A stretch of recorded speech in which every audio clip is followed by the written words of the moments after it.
ये इंडिया की खराब बल्लेबाजी थी या फिर इंग्लैंड की जबरदस्त गेंदबाजी? वेल, जो कुछ भी था, what a comeback by England, what a comeback. मतलब एक मैच जो पूरी तरीके से इंडिया के हाथ में था। वॉशिंगटन सुंदर ने जो मैच इंडिया के लिए बना दिया था, सिराज ने जो मैच बनाया था, उस मैच को इंडिया के टॉप 5 में से 4 बल्लेबाजों ने गंवाने का ऐसा लगा पूरा मन बना लिया। हालांकि मैच अभी भी किसी की तरफ नहीं है, गेम जो है वो ऑन है। ऐसा लगता है कि 5वें दिन एब्सोल्यूट सिनेमा जो है वो दिखाई पड़ेगा और क्लोज मैच होगा। बहुत सारे वर्ड एक्सचेंज होंगे, एक दूसरे को चढ़ाना, सुनाना, हो सकता है गाली वाली, सब हो जाएगा। आई एम श्योर सब हो जाएगा, क्योंकि चौथे दिन ये हुआ। तीसरे दिन शाम से इन सब की शुरुआत हुई थी, जब इंडियन टीम जो है वो चढ़ रही थी। हालांकि पर्सनली मैं थोड़ा सा शुभमन गिल से डिसअपॉइंटेड हूं, क्योंकि आज दिन में संजय मांजरेकर को मैं सुन रहा था, वो कह रहे थे कि विराट कोहली साहब जब एग्रेशन दिखाते थे, चढ़ते थे, तो वो जिम्मेदारी भी लेते थे। लेकिन आज शुभमन ने जो बल्लेबाजी की, वो जिम्मेदारी वाली बल्लेबाजी नहीं थी। इस सीरीज में वो इंडिया के लिए सबसे ज्यादा रन बना चुके हैं और हम उनसे बेटर एक्सपेक्ट कर रहे थे। लेकिन पहली ही गेंद से वो बल्ला फेंक रहे थे, ऐसा लगा अब आउट हुए, तब आउट हुए, अब आउट हुए। सेम कहानी जायसवाल की है। पिछले मैच में जिस तरह से आउट हुए, इस मैच में विकेट गंवा दिया। और डियर करुण नायर, 6 पारियां काफ़ी होती मेरे दोस्त, किसी खिलाड़ी को जज करने के लिए। इतना ज़बरदस्त कंपटीशन इंडियन टीम में। साई सुदर्शन बाहर बैठा है, अभिमन्यु ईश्वरन बाहर बैठा है, श्रेयस अय्यर का सिलेक्शन नहीं हुआ है। 6 पारी आपको मिली, आई थिंक आपने एक बड़ी अपॉर्चुनिटी गंवा दी। आकाशदीप का विकेट तो कुर्बानी थी, रह जाते तो काबिल तारीफ होती। चले भी गए तो भी कुर्बानी के तौर पर, कोई बहुत शिकायत उनसे नहीं है। लेकिन फिलहाल कहानी ये है कि इंडिया को 135 रन चाहिए, इंग्लैंड को 6 विकेट चाहिए। बेन स्टोक्स की कैप्टनसी कमाल की है, बेन स्टोक्स खुद कमाल के हैं।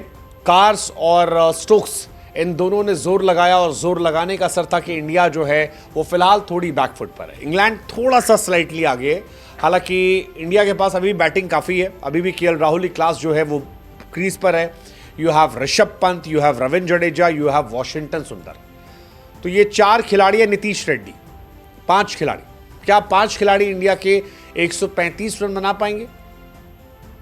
Let's hope, let's just expect कि 135 बना पाएं। ऋषभ की भूमिका बहुत इंपॉर्टेंट होगी, क्योंकि ऋषभ पंत अगर 2 घंटे रह गए और 50-60 रन मार दिए ऋषभ पंत ने जल्दी, तो ये मैच इंडिया का बन जाएगा। 135 रन बहुत ज़्यादा नहीं होते हैं, लेकिन जिस तरह से इंग्लैंड चढ़ी है और छोटे स्कोर में अक्सर दिखाता है कि टीम पैनिक कर जाती है, तो फिर वो हो सकता है। बट आखिरी सेशन कमाल का था यार। आखिरी सेशन में 8 विकेट गिरे, 4 विकेट इंडिया के और 4 विकेट इंग्लैंड के।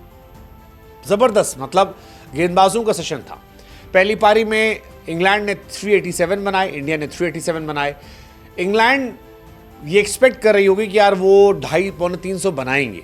मुझे तो लगा था शायद वो 400 के पार भी जाना चाहेंगे, बट 192 पे वो ऑल आउट हुए। और अगर 192 पे वो ऑल आउट हुए हैं, तो ये बताने के लिए काफ़ी है कि पिच में बहुत कुछ तो नहीं, मतलब बैट्समैन के लिए नहीं है। आपको रुकना पड़ेगा, संभलना पड़ेगा, खेलना पड़ेगा। और इंडिया में राहुल की भूमिका बहुत इंपॉर्टेंट होने वाली है, जडेजा की भूमिका बहुत इंपॉर्टेंट होने वाली है, ऋषभ पंत की भूमिका बहुत इंपॉर्टेंट, रेड्डी, वॉशिंगटन, इन सब की भूमिका बहुत इंपॉर्टेंट होने वाली है अगर इंडिया को मैच जीतना है। 135 रन, जायसवाल साहब 7 रन बनाकर आउट। राहुल जो है वो 33 पर खेल रहे हैं। हालांकि राहुल का एक कैच ड्रॉप हो गया था और क्रिस वोक्स बहुत पछता रहे होंगे, बिकॉज केएल राहुल वो खिलाड़ी हैं जो खूंटा गाड़ कर खड़े हो जाते हैं और क्रिस वोक्स को इजी कैच मिला था। Karun Nair, I am very disappointed. Shubman Gill, I am very disappointed यार। बेहतर एक्सपेक्ट किया था हमने।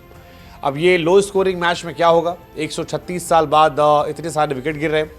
जैक क्रॉली को भी आज सुबह सुबह बहुत जोर शोर मचा रहे थे, कुछ किया उन्होंने खास है नहीं। डकेट पे सिराज जो चढ़े थे वो देखने वाला था।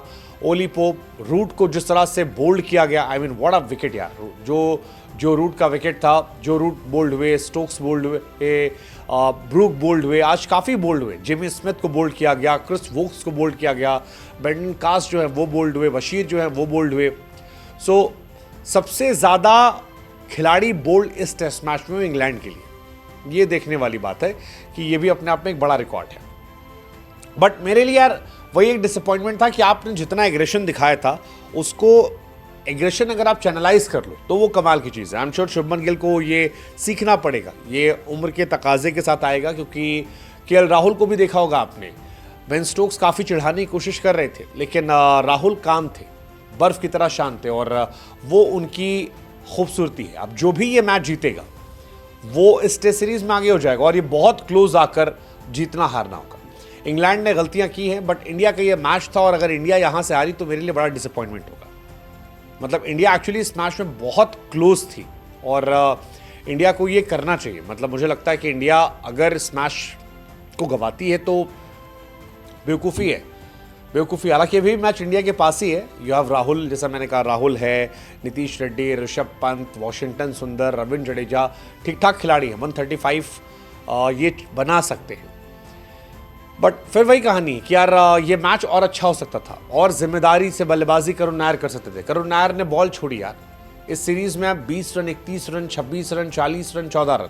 करुण नायर से बहुत एक्सपेक्टेशन थी और काफ़ी मौके दिए गए। 3 टेस्ट मैच, 6 इनिंग काफ़ी ज़्यादा होती। करुण नायर के करियर में एक 303 अगर हटा दें तो आज तक वो 200 रन बना पाए, जो डिसअपॉइंटमेंट है। 202 रन 12 इनिंग में, हम इनको सोचिए। But Washington Sundar, what a player यार। Joe Root, Jamie Smith, Ben Stokes, 3 बड़े विकेट निकाले और मैच में जो वापसी थी वो इन्हीं की वजह से आई।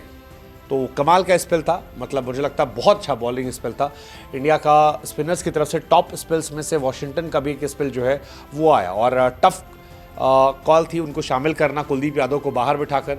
बहुत सारे लोग ये सवाल पूछे, भाई कुलदीप बाहर बैठे हैं, वॉशी क्यों खेल रहे हैं? बट बैटिंग बॉलिंग दोनों, यहाँ पर तारीफ होनी चाहिए। बेस्ट बॉलिंग स्पिनर अगर आप देखोगे इंडिया की तरफ से तो कुलदीप का है और ये सेकेंड नंबर पर वॉशी का आ गया।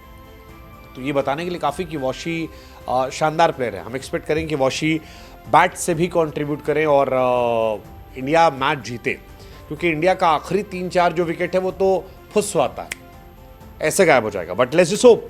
बट ओवरऑल कहानी यही है कि आखिरी दिन जो है मैच नहीं सिनेमा होगा और इस सिनेमा को देखना एक्साइटिंग होगा। ये सिनेमा नहीं होता, एक सिंपल फिल्म हो सकती थी, लेकिन जायसवाल, नायर, चलो नायर ठीक है यार, शुभमन का आउट होना मुझे तकलीफ देगी यार, वो बहुत विकेट थ्रो कर दिया अपने। नायर तो चलो फॉर्म में नहीं थे, जायसवाल पता नहीं क्या 2 मैच से कर रहे हैं, 2 इनिंग से। बट वो शुभमन का विकेट ना गिरता तो बहुत अच्छी expectation, because he is captain, so we expect more from Shubman Gill. But let's just hope कि वाइस कैप्टन ऋषभ पंत इस मैच को बचाएं और राहुल अपनी क्लास दिखाएं, जड्डू दिखाएं अपना एक्सपीरियंस, और वॉशी और नीतीश ये बताएं कि वो कैसे परफेक्ट ऑलराउंडर है। Let's just hope.